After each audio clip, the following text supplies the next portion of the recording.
end of the day, I think there's two things here that made it not an A game from Burrow. One, ball security on the third down. That was tough. There wasn't anything there for him from what I saw.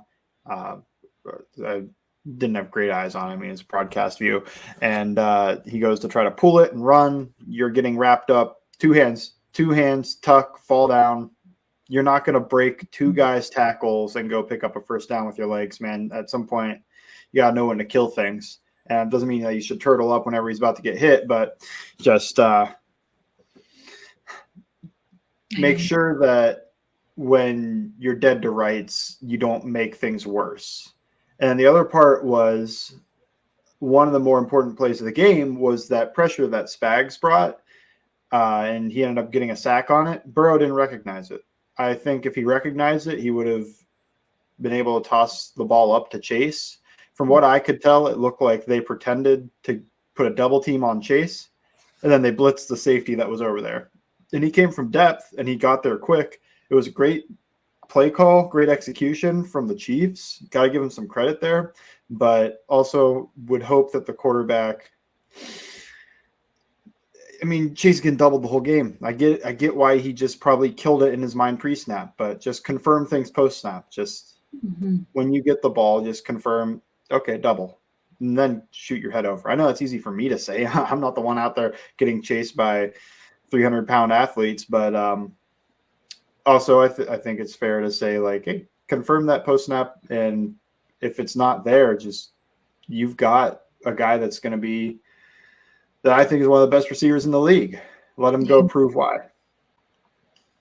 Yeah, I think there's a lot to look back. I'm sure Joe will go back and watch the tape, but overall, I was very impressed with Joe. It's week 2 for him on the road, coming off a really just non-productive game against the New England Patriots. Yeah, we can look at things if they would have went a little differently for some of the mistakes on the offensive side of the ball. They would have been able to squeeze that win, but they're not. They're 0-2 on the season right now.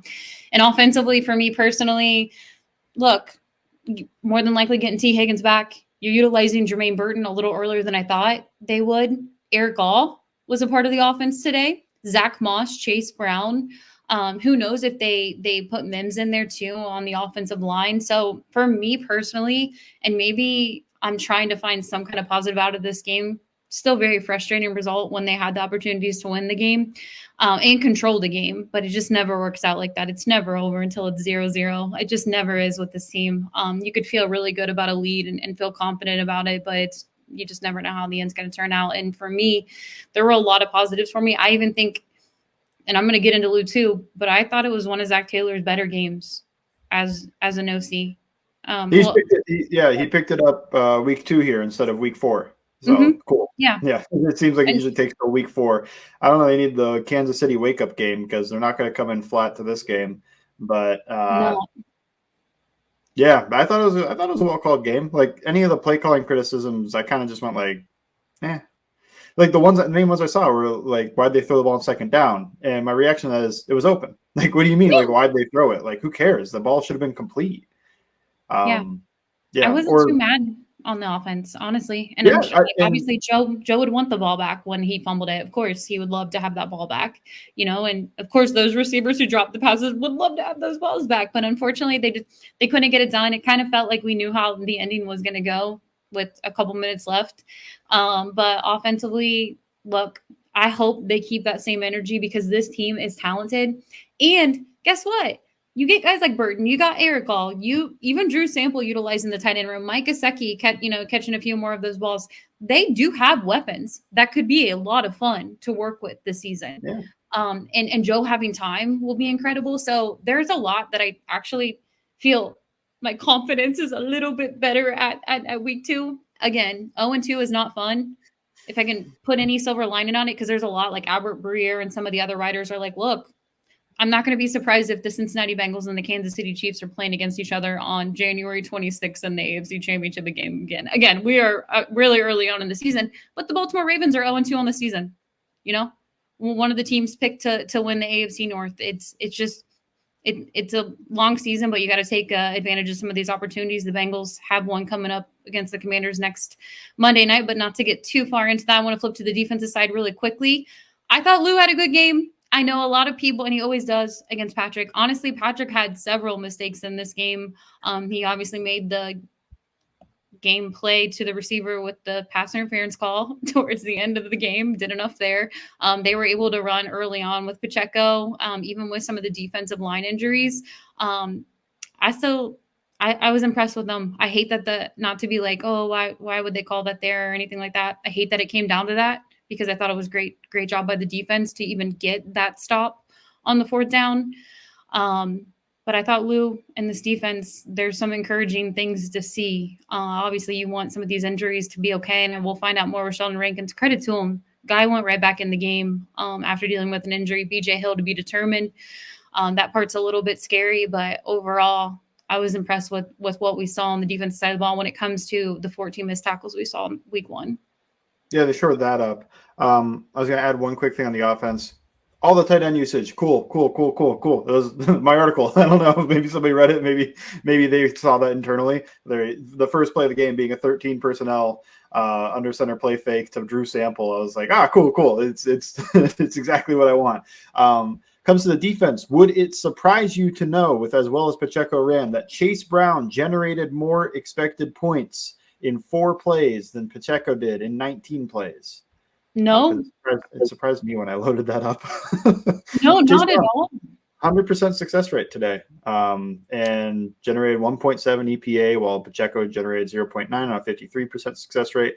I do think that Pacheco was very good, and I also think, I don't think I would come away from that game thinking like, I think Chase Brown outplayed Pacheco. Oh no. Yeah. I was surprised to see that he generated more expected points. Mahomes, more on that. Lou, just able to put this guy in a blender, huh? Mm-hmm. Negative 0.19 EPA per play, -7 total EPA today, and did it throwing the lowest ADOT I've ever seen, the lowest yards down the field I've ever seen from him. His average depth of target, pass, whatever, 3.8 yards. Less than 4 yards down the field is how far his average pass went. And that's including one that I think went like 45 yards in the air. So They did a good job. They did a really, really good job. I don't think you can blame the defense for a lot. I think the one tiny thing you could blame Lou for, just a little. I know what you're going to say. Yeah, just Dejon Anthony on the field over Jordan Battle in that moment. I was kind of going, because I just assumed Jordan Battle was also on the field, and then I see a bunch of tweets about how he wasn't, and I was like, oh, okay. All right, cool. Yeah, sure. I mean, they played different roles, I guess, but at the same time, I want the guy with experience that's been there in that spot. I guess that leads to a discussion of, did you think it was a rightful PI call? Here's what I'm going to say about it. And maybe it's deja vu because we felt it in the AFC Championship game with them. Obviously, there's plenty of things you can point out when it comes to that game-winning drive in Kansas City. I think it reminded me of, and I know it wasn't a Hail Mary, but it was enough to be like a game, like the game is on the line. Here's my last throw. They always let the defenders play that through. They always let them play it through. They rarely are like, oh, pass interference call right here, because they knew when they called the pass interference call, they're going to hit the walk-off field goal to more than likely win the game. I don't think you call that in that moment. I really don't. I know it's frustrating. We can look back on all the missed opportunities the Bengals had, the fumbles, not capitalizing in the red zone. For this team, for it to come down to that and call it on a 79-yard penalty, it just is. It's so frustrating. 59, not 79. Well, Joe Burrow said 79. 79? That doesn't make sense. But the ball wasn't thrown 80 yards in the air. Oh, no. He said 7. I'll have to look back at his tweet. But I don't know. Maybe, I just don't think you call that there. And it's because of how it happens all the time. The reaction is from every NFL fan on social media, oh, of course, the bailout flag. It happens all the time. And I just, in that moment, I felt like the officials, to their credit, I felt like they were calling a really good game. They were letting the players play. Even Chase, when he got the hip drop tackle, what he felt was a hip drop tackle, didn't get a penalty. He shouldn't have reacted the way he did, but that's besides the point. Overall, I thought the refs were doing a really good job of just letting both sides play. And for that to be called in that moment, it just gives me like that the Super Bowl Logan Wilson call, which was the incorrect call, but they called it, vibe. And you don't let that happen. You don't let that. I know everyone said you should have rushed. They should have put pressure on Pat. I get it. We can look back and say that's what it should have been. But if that's an incomplete pass, we're going to say great job by Lou and the defense. And it was an incomplete pass. Yeah, I thought it was a penalty. I don't know. I think it wasn't a penalty if he would have jumped a step earlier and they may have made a little bit of contact in the air. But I thought it was just because he does impede his progress to be able to move to the ball before it gets up there, before he has a chance to make a play on it. So that's why it looks uncatchable. What I remember from the Jesse Bates play, which was a similar situation, was that he went up over him and made contact, sure, but hit the ball and they had a little bit of contact in the air. It wasn't that he made contact when they're just starting out their jump. It was like at the point of the jump. And that's when I think that the ref is really not going to throw the flag there, because they're like, well, they're both fighting for the ball. If the contact comes before either player really puts their hands up to make a play on the ball, I kind of get it. I also do. I'm sympathetic to the other side, though. I get the idea that it's like a Hail Mary. I mean, 4th and 19, throws the ball 50 yards down the field. It's just like a Hail Mary. I almost want the ref to make the bailout call there and call like illegal contact or something, give him 5 yards and a first down rather than that's where this is, I think, the point of the college DPI, where it's just not so brutal. It's 15 yards and automatic first down, which is basically the most brutal penalty anything else could be.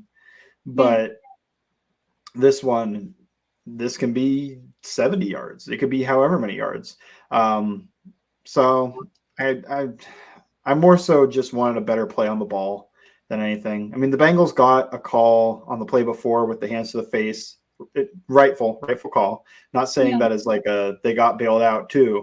I'm saying, I don't think that the refs, they probably would have swallowed their whistle there if they were thinking like, oh yeah, we got to make sure Kansas City wins this one. They wouldn't bring the first fourth their cause right now. But like I said, I thought overall it was a really well officiated game. It's just a really big bummer because it did feel like kind of one of those Hail Mary shots at 4th and 16. Yeah, I agree. And I just wish they would have let it play out, because I don't know. Yeah. If I was on the other side, I'd be like, he stopped him from going to the ball. That's why he couldn't get there. Yeah. It's just really unfortunate. And like overall, like I said, offensively, defensively, and Evan missing his field goal or extra point did not help. That extra point didn't matter, though. I know they lost by 1 point, but that's because the Chiefs went for 2. The Chiefs aren't going for 2 if it's a tie game. They would just go take the extra point and go up 1 again. Yeah, I agree. And I'm not even down on, like, it happens, whatever. I know everyone's like, oh, it could have. It's just a bummer. Everything that happened in that game, it really felt like I was living like 9 lives, because so many things were happening. Like early on, I'm like, oh, Bengals are controlling this. But then at halftime, I'm like, it's never over at halftime for Bengals and Chiefs. Like, it just never is. Like, no matter what happened in the first half, none of it matters in the second half. And again, I know that's how football works, but just overall, like, you can see some teams get up on a team and be like, they're actually going to control this game. I feel good about it. This one, I'm just like, we're just going to have to see till the very end. And it really did come down to the very end. And obviously the 4th and 16 call. And then as soon as the penalty flag was thrown, I was like, it's over, because they have a legit kicker who was going to make it. But I think you got to give some credit to Trey Hendrickson here, though. I want to make sure that we shout him out before this ends. 2 sacks, 3 penalties drawn, countless pressures. 2 weeks in a row, he got a tackle benched mid-game. This is a historic run. This is a historic run. Cornelius Lucas, look out next week. It's not impossible. It's 3 weeks in a row he gets a tackle benched. Yeah, this is one of those ones where I'm like, okay, well, you add some more zeros to the money bag in the off season. That's going to be something that this team might need to do, because Trey's still on one right now. But no, it's just, I don't know, Mike. Like, you've watched plenty of these Kansas City Bengals games over the last few years. I think my biggest takeaway, to kind of end on like Not to say we always have to end on a positive note or anything like that, but it's just been such a downer week after the Patriots game that I had concerns. I had major concerns about this team on the offense, defensive side of the ball, pretty much just everything in general. I'm like, I don't know. Will they get it figured out? Do I really want Kansas City to be a test in week 2? I like that better in January, December when this team is really rolling.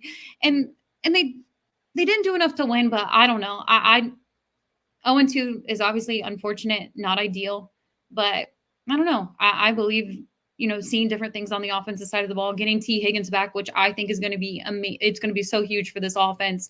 Utilizing Jermaine Burton more, Eric All, and just some of the other players on the offensive side of the ball.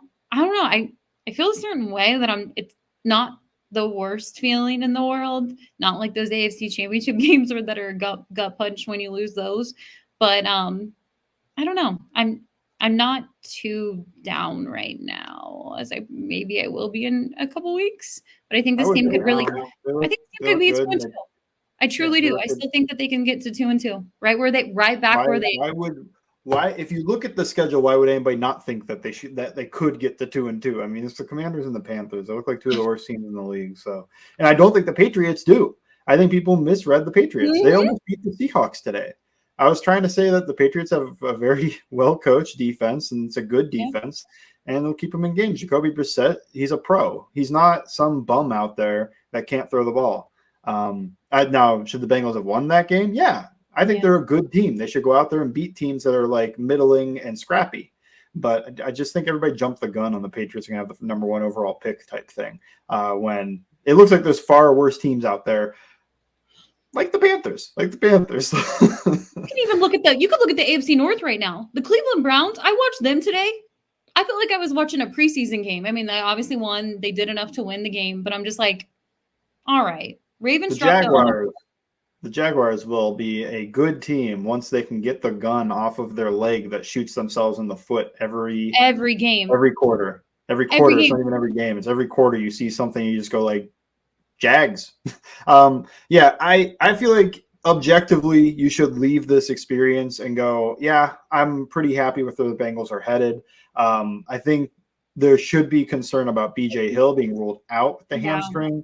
I would be concerned in general about this defensive tackle room. Like, you may have to go, it depends. Like, how long is Hill out? How long is Rankins out? Can Rankins play next week? Because anybody that's down to their 5th and 6th defensive tackle, which is what Carter and Tufele are, and credit to them. I don't think that, I have to watch the film, but I don't.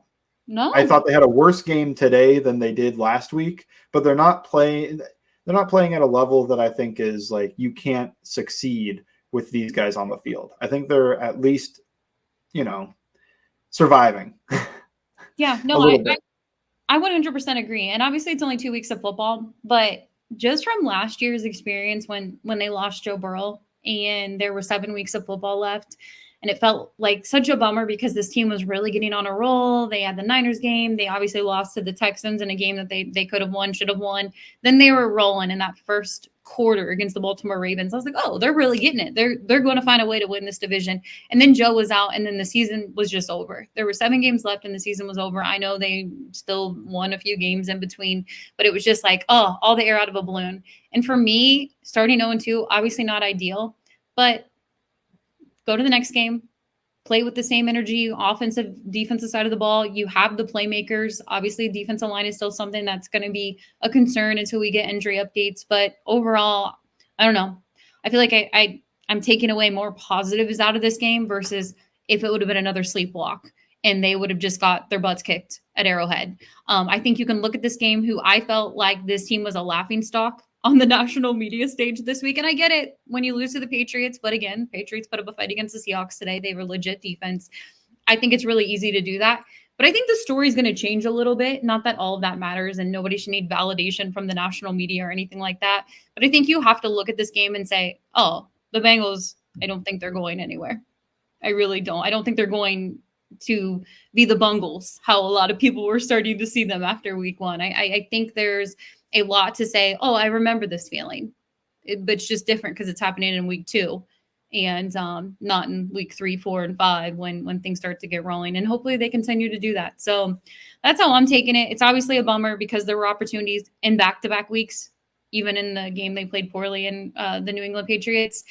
But this is where they're at. I do want to say one thing before I get kind of your last thoughts. I do want to mention the Jamar Chase situation and of everything when it comes to, I get he was heated. But look, I'm just going to say this. I'm not an NFL player, Mike, not an NFL player. These games are intense. I'm sure that in that moment, probably feel really emotional. He is a leader in the wide receiver room. In that moment, you got to just, they didn't call it. They're not going to throw their flag afterwards. You just got to realize not going to happen.